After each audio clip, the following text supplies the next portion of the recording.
आज हम सीखेंगे कि हम अपने टेक्स्ट पे इफ़ेक्ट कैसे ऐड कर सकते हैं, कैसे अप्लाई कर सकते हैं, इफ़ेक्ट्स कैसे यूज़ किए जाते हैं टेक्स्ट के ऊपर, और टेक्स्ट को कैसे एनिमेट कर सकते हैं, और एनिमेट की क्या क्या टाइप्स हैं, एनिमेट्स की कौन कौन सी टाइप्स को यूज़ करना जो है क्लाइंट के लिए, प्रोफेशनल वर्क के लिए ज़रूरी है। तो चलें मैं यहाँ आपके साथ शेयर करता हूँ और कैनवा की एप्लीकेशन हम खोलते हैं। तो सबसे पहले हम कल वाला थोड़ा सा रिवाइज़ कर लेते हैं। तो यहाँ पे मैं आपके साथ शेयर करूँ तो कल हमने पढ़ा था टेक्स्ट को ऐड करना और फ़ॉन्ट को अप्लाई करना। तो यहीं पे मैं आप सबके साथ शेयर करता चलूँ। तो चलें जी, यहाँ पे हम चलते हैं और यहाँ पे आ जाएं। तो चलें, ये हमने कुछ नाम लिखे थे कल। सबसे पहले हम देखा था कि हम टेक्स्ट को ऐड कैसे कर सकते हैं। तो हम यहाँ से टेक्स्ट टूल पे गए थे और यहाँ पे हमने इसको क्लिक किया और यहाँ से हमने ऐड हेडिंग्स, जो मेन बॉडी टेक्स्ट है वो हमने यहाँ से ऐड किया। सेकेंडली हमने इसको फ़ॉन्ट स्टाइल में चेंज करना था। टेक्स्ट हमने लिख लिया, उसके बाद उसको एक स्टाइल हम देना चाह रहे थे। तो हम यहाँ से फ़ॉन्ट पे हमने क्लिक किया और फ़ॉन्ट्स यहाँ से हमने इसको मुख्तलिफ फ़ॉन्ट्स हैं तो वो हमने इस पर अप्लाई किया। यहाँ पे जैसे कि अब अगर मैं आपके सामने कर रहा हूँ तो एक क्विकसेंट का फ़ॉन्ट यहाँ पे अप्लाई कर लिया।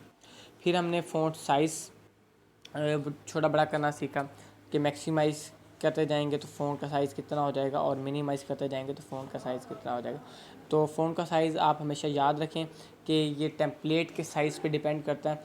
अगर आप फेसबुक पोस्ट बना रहे हैं तो वो मैक्सिमम 24, 26, 28 मतलब 30 के करीब करीब ना एक प्रोमिनेंट और एक अच्छा लुक, अट्रैक्टिव लुक जो होता है वो एक अच्छा टेक्स्ट, मेन बॉडी टेक्स्ट आप लिख सकते हैं इस पर।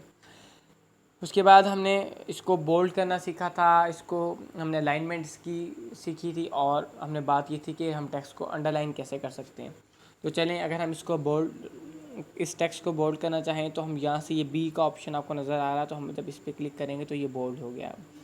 उसके बाद अगर हम इसी को अंडरलाइन करना चाहें तो ये ऑलरेडी अंडरलाइन, अगर हम इसे करना चाहें तो ये अंडरलाइन हो गया।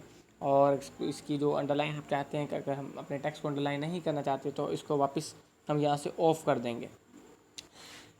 लोअर केस और अपर केस अगर हम चाहते हैं कि जैसे कि अब लोअर केस में है, हम इसको अपर केस में लिखना चाहते हैं, अपर केस लेटर्स में, तो ये देखें ये सारे अपर केस लेटर्स में, कैपिटल लेटर्स में हो गए। अगर हम इसको स्मॉल लेटर्स में चाहें तो यहाँ से फिर इसको हम अगेन ऑफ करेंगे तो ये स्मॉल लेटर्स में हो जाएगा।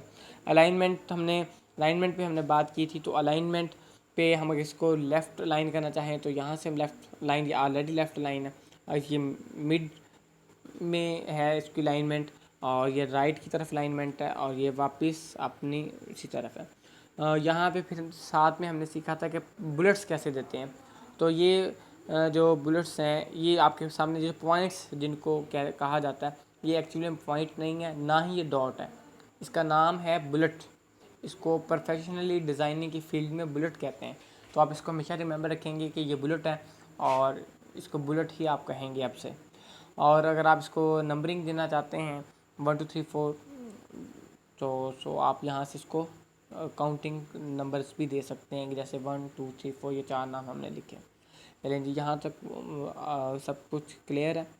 अब हम स्पेसिंग की हमने बात की थी कि लेटर स्पेसिंग, अगर वर्ड्स में हम थोड़ी सी स्पेस देना चाहें, उनको थोड़ा सा खुला करके लिखना चाहें तो हम यहाँ से इसको स्पेस दे सकते हैं। अगर इसी स्पेस को हम कम करना चाहें तो इधर ही से हम इसको मिनिमाइज़ करते हुए तो उसकी कम कर लेंगे। ये देखें, ये अभी आपके सामने हो रहा है।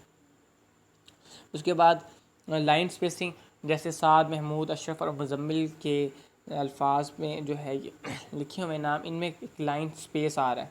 तो अगर हम इसको बढ़ाना चाहें तो यहाँ से मज़ीद बढ़ा सकते हैं, और इसी स्पेस को हमने कम करना है तो यहीं से हम इसको कम भी कर सकते हैं। चलें, उसके बाद क्योंकि अभी हम कल का लेक्चर रिवाइज़ करें, काफ़ी सारे जो दोस्त हैं उन्होंने नहीं देखा, तो ये फ़ॉन्ट की अगर हम बात करें तो फ़ॉन्ट होता क्या है। तो फ़ॉन्ट पे मैं आपको बताता चलूँ, ये फ़ॉन्ट ऐसी चीज़ होती है, ये दो चीज़ों पे मुश्तमिल होती है। सबसे पहले देखिए, प्रिंटेबल प्लस डिस्प्लेबल टेक्स्ट जो है ये कंसिस्ट करता है स्पेसिफिक दो चीज़ों में, स्टाइल और साइज़ पे, जिसको हम फ़ॉन्ट कहते हैं। ऐसी वो चीज़ जो स्टाइल और साइज़ पे मुश्तमिल है, मखसूस स्टाइल और साइज़ पे, तो उसे फ़ॉन्ट कहते हैं। सबसे वर्ल्ड बेस्ट फ़ॉन्ट कौन सा है और पॉपुलर फ़ॉन्ट जो बड़ी बड़ी कंपनीज़ हैं, इंटरनेशनल कंपनीज़ अपने टेक्स्ट के लिए यूज़ करवाती हैं, जब वो किसी चीज़ के लिए डिज़ाइन अपनी कंपनी के लिए कुछ डिज़ाइन करवाती हैं तो वो स्पेशली रिकमेंड करती हैं डिज़ाइनर को कि ये वाला फ़ॉन्ट जो है वो आप यूज़ करेंगे, उसको कहते हैं हेल्वेटिका है। ये one of the world best popular font है। क्यों ये बेस्ट और पॉपुलर फ़ॉन्ट है दुनिया का? क्योंकि ये वर्सटिलिटी फ़ॉन्ट की हैसियत रखता है। इसके अंदर ये जब फ़ॉन्ट लिखा जाता है तो जब छोटी उम्र के बच्चे और बड़ी उम्र के बच्चे, अडल्ट्स और चिल्ड्रंस से यंग्स और ओल्ड एज के जो एज वाले लोग हैं, जब वो उसे देखें तो वो आसानी से उसे देख सकते हैं और उसको समझ सकते हैं क्या लिखा हुआ है।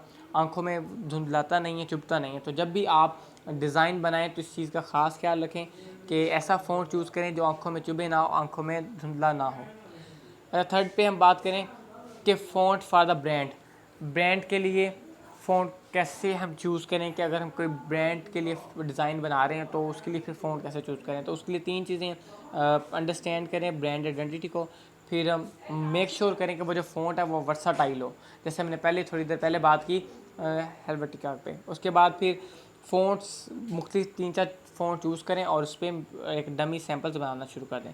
उसके बाद फ़ॉन्ट्स प्रोफेशनल कौन कौन से हैं, तो बेस्ट प्रोफेशनल फ़ॉन्ट्स मैंने आपके साथ शेयर किए हैं यहाँ पे 5। पहला है क्विकसेंट एक्सो, नंबर 3 पे रोबोटो, 4 पे पैसिफिको और 5 पे लीक्स पैटर्न। और वैसे अमूमन मैं भी कभी ये यूज़ करता हूँ डिज़ाइन बनाने के लिए, तो ये बहुत अच्छे फ़ॉन्ट हैं और इन फ़ॉन्ट के साथ बहुत एक अच्छा एक्सपीरियंस है, तो आप इसको भी अच्छे से यूज़ कर सकते हैं। अब हम अगर हम चलें तो मैं आपको यहाँ चलता हूँ। आज की हमारी जो क्लास है वो इफ़ेक्ट और एनिमेशन पे है कि हम टेक्स्ट पे इफ़ेक्ट कैसे देते हैं और एनिमेट कैसे करते हैं। तो यहाँ पे मैंने एक क्वेश्चन आपके सामने नज़र आ रहा है, how to use effects on text. तो और सेकेंडली चलें ये इस पोस्ट पे हम ट्राई करते हैं, ठीक है। तो अब हम इस पे ये सब हमने फ़ॉन्ट सीख लिया, फ़ॉन्ट साइज़ क्या होना चाहिए, फ़ॉन्ट को कलर कैसे देते हैं, फॉर्मेट कैसे करते हैं, उसकी अलाइनमेंट कैसे, स्पेसिंग लेटर की और लाइन की, ये हमने सीख लिया। अब हम आते हैं इफ़ेक्ट की तरफ, इसको इफ़ेक्ट कैसे देना है। तो यहाँ पे काफ़ी सारे इफ़ेक्ट्स हैं, अभी इस पर कोई इफ़ेक्ट नहीं है। अब हम यहाँ पे ट्राई करेंगे, शेडो का इफ़ेक्ट है, फिर उसके बाद लिफ्ट का है, अब ये होलो का इफ़ेक्ट आ जाएगा, ऐसी स्प्लाइस इको का है, ग्लिच में ये खासियत है कि ये 2 कलर्स की शेड दे रहा होता है, वो आपको अलग से ऐड करने की ज़रूरत नहीं होती। अच्छा, फिर यहाँ पे नियॉन है, वो उसको थोड़ा सा डार्क ब्लश शेड में दे देगा। अच्छा जी, यहाँ पे एक इसको मैं एक और आपको बात बताऊँ कि स्पेशल इफ़ेक्ट कहते हैं शेडो को। ये शेडो वाला जो सबसे पहला इफ़ेक्ट आपको नज़र आ रहा है, तो आप इसको अपने हर टेक्स्ट पे, हर डिज़ाइन पे ज़रूर अप्लाई किया करें, ठीक है। जब भी कोई डिज़ाइन बनाएं तो उस पर लाजमी इसे आप अप्लाई किया करें। और इसकी जो ऑफसेट है, ऑफसेट इसकी आप हमेशा 15 रखेंगे और इसकी ट्रांसपेरेंसी 100% कर देंगे। और यहाँ पे ये जो डिज़ाइन, इस पर आप इसको कोई भी कलर शेड दे सकते हैं। ये देखिए, ये कलर शेड आ रहा है, ये देखें ना। अच्छा जी, अब इसके बाद नेक्स्ट है, हम इस पर अप्लाई करेंगे एनिमेट। इसको एनिमेट कैसे करेंगे, और यहाँ से एनिमेशन काफ़ी सारे हैं, ये देखें। अब मैं आपको करके दिखाता हूँ। ये ब्लॉक की एनिमेशन है, उसके बाद ये टाइपराइटर, जैसे टाइपराइटर में कुछ चीज़ राइट करते हैं तो step by step, word by word लिखा जाता है, तो ये वैसे लिखा आ रहा है। एसेंट की है, तो ये उसके बाद बाउंस, वर्ड्स बाउंस हो रहे हैं। बस्ट की है, ये देखें, और ये रोल मर्ज हो रहा है ये आपस में। तो यहाँ पे काफ़ी सारे हैं,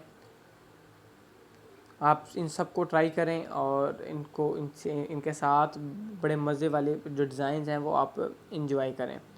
तो एनिमेशन 2 तरह की होती है, एक पेज एनिमेशन होती है और एक टेक्स्ट एनिमेशन होती है।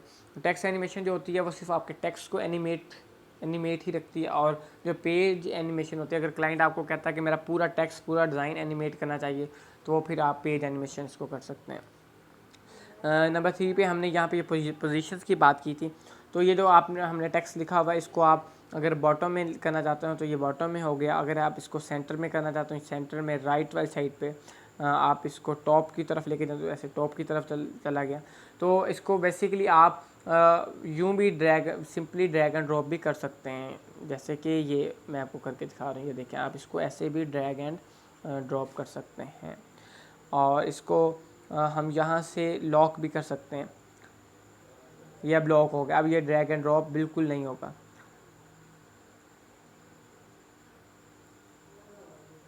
अगर आप किसी वेबसाइट का लिंक यहाँ पे शेयर करना चाहते हो तो ये लॉक के साथ बिल्कुल कमेंट के आगे लिंक का आपको नज़र आ रहा, तो आप यहाँ पे क्लिक करेंगे तो आप किसी भी वेबसाइट का यहाँ पे लिंक भी ऐड कर सकते हैं अपने डिज़ाइन में।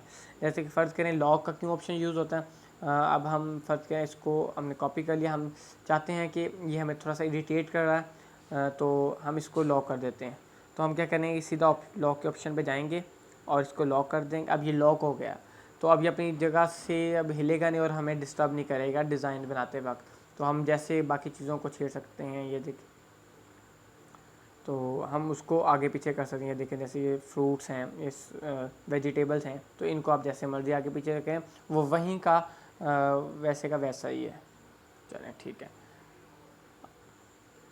चलिए होप सो कि आज क्लास में आपने बहुत कुछ सीखा होगा। आपकी असाइनमेंट भी यही है, तो आप इसको अप्लाई करें, एनिमेट कैसे टेक्स्ट पे अप्लाई करते हैं और इफ़ेक्ट कैसे अप्लाई करते हैं। तो को आज आप अपना एक टेम्पलेट बनाएं, उस पर इन दोनों चीज़ों को मुख्तलिफ़ फ़ॉन्ट्स और मुख्तलिफ़ इफ़ेक्ट के साथ और मुख्तलिफ़ एनिमेशन के साथ अप्लाई करें।